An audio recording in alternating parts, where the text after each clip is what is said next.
Relationship with men is beyond men for me. Relationship with men is more like relating with a spirit indirectly. Yes, it's like relating with a spirit through men. Let's look at 1 John 4 verse 1. It says, Beloved, believe not every spirit, but test the spirits whether they are of God, because many false prophets have gone out into the world. Now, he made this statement because at that time people were teaching falsehood. But why was Apostle Paul referring to spirits instead of people? That is because spirits are responsible for the actions of men. So men only carry out the intent of spirit.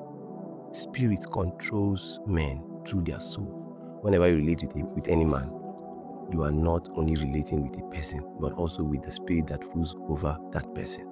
You see, and you must understand this, that 2 Corinthians 11 verse 14 says, and no marvel, for Satan himself is transformed into an angel of light.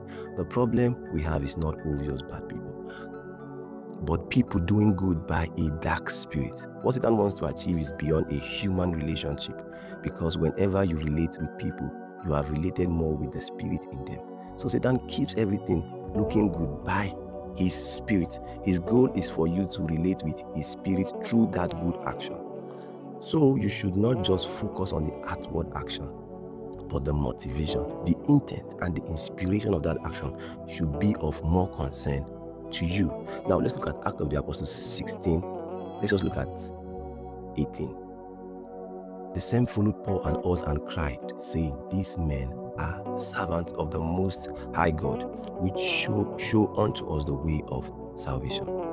Now, what the lady said about Paul was true, but the spirit behind that message was not from God. So Paul casted it out. That's why Jesus said in John 6:63, said, it is the spirit that quickens, the flesh profit nothing. So what that means is that the spirit is the remover of any human action. And if the spirit is a remover, it means that you should be more concerned with what powers an action than the action itself. So you cannot know that until you have discernment, because the only way to know the spirit behind an action is discernment.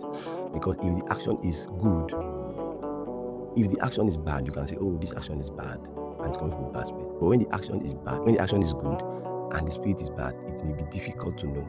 And that's why Hebrews 5 verse 14 said, but strong meat belongeth to them that are of full age, even those who by reason of use have their senses exercised to discern both good and evil. Now, until you exercise your spiritual senses, you will never understand how things happen in the spirit. So my counsel is, before you relate with anybody, I mean in a close relationship, let the spirit of God in you lead you. Do not follow because you feel that person will go far in life. Follow because you were led by the spirit of God.